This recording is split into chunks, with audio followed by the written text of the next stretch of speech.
Sabbir আরিফুলদের batting জ্বর, এরপর রাকিবুলের বোলিংয়ে নিউজিল্যান্ডকে হারিয়েছে বাংলাদেশ।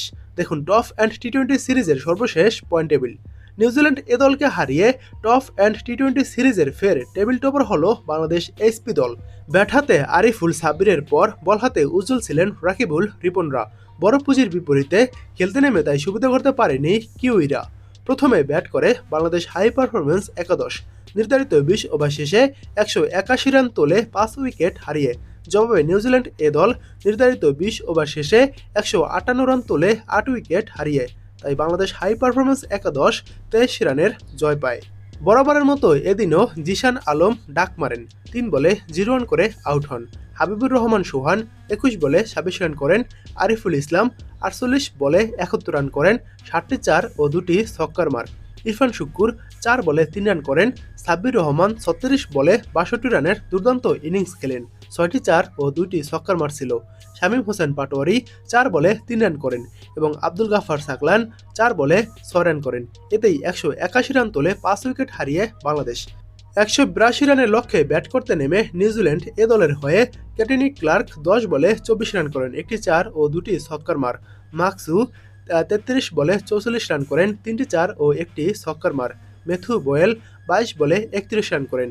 ডেভন জেকবস 11 বলে 8 রান করেন। মিশেল হে 3 বলে 1 রান করেন এবং জশ ক্লার্কসন 22 বলে 25 রান করেন। এরপর থেকে আর তারা সুবিধা করতে পারেনি এবং শেষ পর্যন্ত 23 রানে জয় পায় বাংলাদেশ। বোলিংয়ে আবহাওয়া রনি 2 ওভারে 20 রান দিয়ে কোনো উইকেট পাননি। এমডি রুবেল 4 ওভারে 39 রান দিয়ে একটি উইকেট পেয়েছেন। রিপন মণ্ডল 3 ওভারে 27 রান দিয়ে 3টি উইকেট পেয়েছেন। আব্দুল গাফফার সাকলান 4 ওভারে 24 রান দিয়ে একটি উইকেট পেয়েছেন। শামীম হোসেন পাটোয়ারি 3 ওভারে 22 রান দিয়ে কোনো উইকেট পাননি। রাকিবুল হাসান 4 ওভারে 23 রান দিয়ে 3টি উইকেট পেয়েছেন। এবার দেখুন টপ ইন্ড টি-20 সিরিজের সর্বশেষ পয়েন্ট টেবিল। পয়েন্ট তালিকায় 1 নম্বরে উঠে এসেছে বাংলাদেশ হাই পারফরমেন্স এইচপি একাদশ। 5 ম্যাচ খেলে 4 ম্যাচ জয় পেয়েছে, 1 ম্যাচ হেরেছে। বাংলাদেশের পয়েন্ট 8। বাংলাদেশের প্লাস পয়েন্ট রয়েছে plus, net run rate plus রয়েছে প্লাস 1.148। 2 নম্বরে রয়েছে ভিক্টোরিয়া সিএ। 5 ম্যাচ খেলে 4 ম্যাচ জয় পেয়েছে, 1 ম্যাচ হেরেছে। ভিক্টোরিয়া সিএর পয়েন্ট 8, তাদের নেট রান রেট প্লাস রয়েছে প্লাস 0.690। 3 নম্বরে রয়েছে হায়দ্রাবাদ কিংসম্যান একাডেমি। 5 ম্যাচ খেলে 3 ম্যাচ জয় পেয়েছে, 2 ম্যাচ হেরেছে। হায়দ্রাবাদ কিংসম্যান একাডেমির পয়েন্ট 6, তাদের নেট রান রেট প্লাস রয়েছে প্লাস 0.435। 4 নম্বরে রয়েছে অ্যাডালাইড স্ট্রাইকস একাডেমি। 4 ম্যাচ খেলে 3 ম্যাচ জয় পেয়েছে, 1 ম্যাচ হেরেছে। অ্যাডালাইড স্ট্রাইকস একাডেমির পয়েন্ট 6, তাদের নেট রান রেট প্লাস রয়েছে প্লাস 0.049।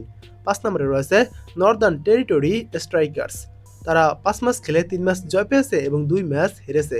তাদের পয়েন্ট 6, তাদের নেট রান রেট মাইনাস রয়েছে মাইনাস 0.072। এবং 6 নম্বরে রয়েছে নিউজিল্যান্ড এ দল। তারা 5 ম্যাচ খেলে 2 ম্যাচ জয় পেয়েছে এবং 3 ম্যাচ হেরেছে। নিউজিল্যান্ড এ দলের পয়েন্ট 4, তাদের নেট রান রেট প্লাস রয়েছে প্লাস 0.673। 7 নম্বরে রয়েছে নেপাল। 5 ম্যাচ খেলে 2 ম্যাচ জয় পেয়েছে, 3 ম্যাচ হেরেছে। নেপালের পয়েন্ট 4, নেপালের নেট রান রেট মাইনাস রয়েছে মাইনাস 1.026। 8 নম্বরে রয়েছে হবার্ট হেরিকেন্স একাডেমি। 4 ম্যাচ খেলে 4 ম্যাচ হেরেছে, তাদের কোনো পয়েন্ট নেই, তাদের নেট রান রেট মাইনাস রয়েছে মাইনাস 0.777। এবং 9 নম্বরে রয়েছে অস্ট্রেলিয়ান ক্যাপিটাল টেরিটরি। 4 ম্যাচ খেলে 4 ম্যাচ হেরেছে, তাদের কোনো পয়েন্ট নেই। অস্ট্রেলিয়ান ক্যাপিটাল টেরিটরির নেট রান রেট মাইনাস রয়েছে মাইনাস 1.616। এবং বাংলাদেশ আর একটি ম্যাচ খেলবে, সেই ম্যাচটি হারলে বা জিতলেও সেমিফাইনাল প্রায় নিশ্চিত। অর্থাৎ বাংলাদেশ হাই পারফরমেন্স এইচপির আর একটি মাত্র ম্যাচ রয়েছে এবং সেই ম্যাচটি জিতুক বা হারুক, যদি 1 থেকে পয়েন্ট তালিকায় 1 থেকে 4 নম্বরের মতো থাকে তাহলে সেমিফাইনাল নিশ্চিত হবে। এবং সেমিফাইনাল ম্যাচের সময়সূচি এবং বাংলাদেশের পরবর্তী ম্যাচের পয়েন্ট তালিকা নিয়েও আমরা ভিডিও দিব, তাই আমাদের চ্যানেলের সঙ্গেই থাকুন।